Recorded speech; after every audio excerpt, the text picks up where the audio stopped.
Olá pessoal, tudo bem? Bem-vindos ao Brasil Escola. Eu sou o professor Jairo Beraldo e o assunto da aula de hoje será pronome pessoal. Mas antes, deixe seu like, siga nosso canal, clique no sininho de notificações e vamos para a nossa aula.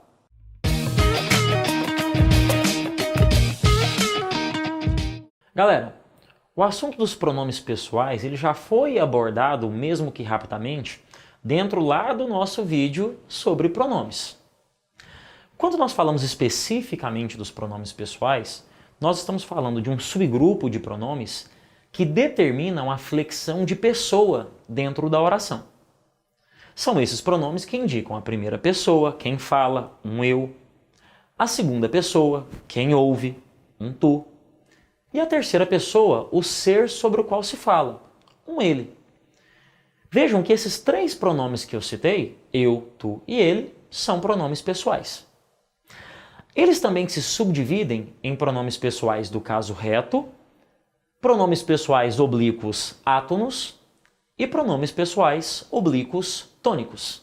Bem, o primeiro grupo de pronomes pessoais, os pronomes pessoais do caso reto, eles se diferenciam dos demais subgrupos pelo fato de sempre exercerem a função sintática de sujeito.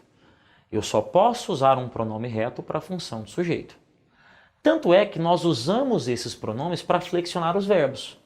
Quando eu digo, por exemplo, que eu estudo, tu estudas, ele ou ela estuda, nós estudamos, vós estudais, eles ou elas estudam.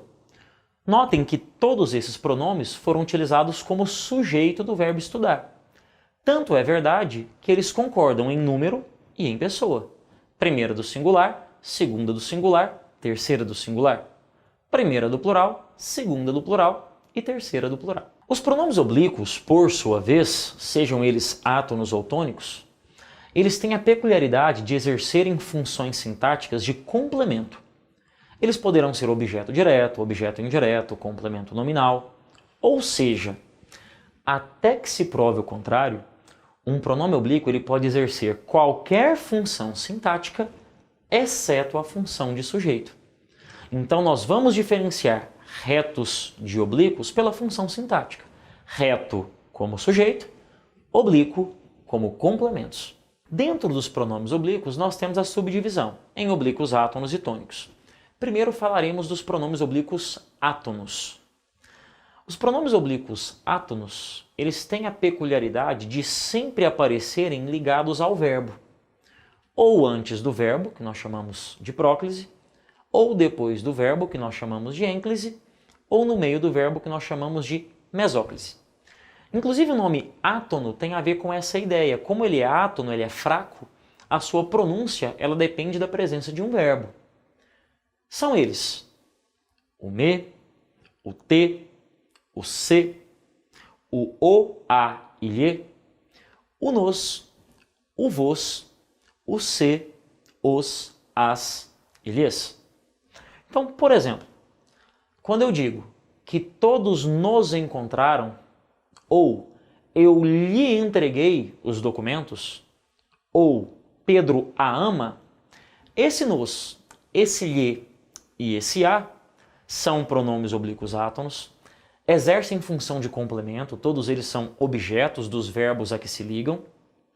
Portanto, tem de estar ligado ao verbo e, ao mesmo tempo, exercendo função de complemento. Dentro desses pronomes, um cuidado muito especial que vocês devem ter é em relação ao uso do pronome lhe e dos pronomes o e a. Lembrando que isso vale para suas formas também no plural, lhes, os e as. Todos os pronomes oblíquos átonos eles podem exercer tanto a função de objeto direto quanto a função de objeto indireto. No caso desses pronomes, a coisa é um pouquinho diferente. Enquanto os pronomes o e a só podem exercer função de objeto direto, ou seja, acompanhar verbos que não pedem uma preposição, o lhe ele só pode exercer função de objeto indireto. Então, por exemplo, se eu digo eu o amo ou eu a amo, note que o o e o a eles são objetos diretos do verbo amar. Quem ama alguém. verbo transitivo direto. Agora, eu lhe entreguei os papéis. Quem entrega, entrega algo, os papéis, objeto direto, a alguém, ao lhe, objeto indireto. Então não confunda o a sempre objeto direto, lhe sempre objeto indireto. O verbo pede a presença da preposição. Já no caso dos pronomes oblíquos tônicos, nós temos a peculiaridade de eles serem pronomes oblíquos sempre preposicionados. Se são oblíquos, eles exercem a função de complemento. Eles não têm que se prender ao verbo em relação a próclise, mesóclise ou ênclise.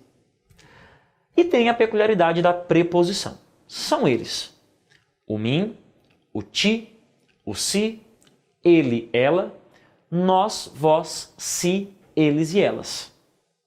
Então, por exemplo, se eu digo que eles precisaram de mim, note que a estrutura de mim é composta pela preposição de e o pronome oblíquo tônico mim. Se eu digo que eu falei com eles, o com eles é formado pela preposição com e o pronome oblíquo tônico eles. Então, função de complemento e sempre preposicionados. Aproveitando que nós falamos aqui um pouquinho sobre os pronomes oblíquos tônicos, uma dúvida que é extremamente comum, tanto na fala quanto na escrita do nosso dia a dia, está no uso do para mim e do para eu. Qual é correto? Na verdade, galera, as duas formas são corretas. Depende do uso que se faz. Quando eu uso essa estrutura como sujeito, eu não posso usar o para mim. O mim é pronome oblíquo, ele só exerce função de complemento. Na função de sujeito, eu tenho que usar um pronome reto. Por exemplo, é extremamente comum que nós ouçamos em nosso dia a dia alguém falar assim, ó, comprei um livro para mim ler. Observem que nesse caso, o mim estaria exercendo a função de sujeito do verbo ler. Essa construção é equivocada. O ideal seria, comprei o livro para eu ler, visto que a função sintática é de sujeito. Você já deve ter ouvido isso aqui de outra maneira. Mim não conjuga verbo, mim não flexiona verbo, mim não faz nada. Quando alguém te diz isso, mim não faz nada, mim não conjuga verbo, na verdade o que essa pessoa está querendo lhe dizer, está querendo lhe explicar, é que mim não exerce função de sujeito. Quem exerce função de sujeito, quem conjuga verbo, quem flexiona verbo, é o pronome reto. Portanto, comprei o livro para eu ler. Jairo, e comprei o livro para mim, simplesmente. Nesse caso, correto. O mim não está exercendo função de sujeito, é preposicionado, para é preposição, estaria correto. Agora lembra, como sujeito, comprei o livro para eu ler e nunca para mim. E para fechar, galera, há alguns casos de pronomes oblíquos tônicos que se fundem com a preposição com. Os pronomes mim, ti, si, nós e vós, eles se fundem com a preposição com, formando comigo, contigo, consigo, conosco e convosco. Via de regra, essa estrutura ocorre quando, por exemplo, nós geramos uma estrutura reflexiva. Se eu digo, por exemplo, que eu falei comigo mesmo, note que em eu falei comigo mesmo, nós temos a utilização de uma estrutura reflexiva. Eu exerci a ação de falar e eu falei comigo mesmo. Eu tenho com mais o mim. Da mesma sorte que tu falaste contigo mesmo. Ele falou consigo mesmo. Note que nesses casos nós temos essa contração entre a preposição com e os pronomes oblíquos tônicos. Então notem que na verdade não são pronomes diferentes. São basicamente adaptações baseadas em uma contração. Então, na verdade, o que eu tenho é a preposição com os respectivos pronomes oblíquos tônicos. Galera, espero que tenham gostado dessa videoaula.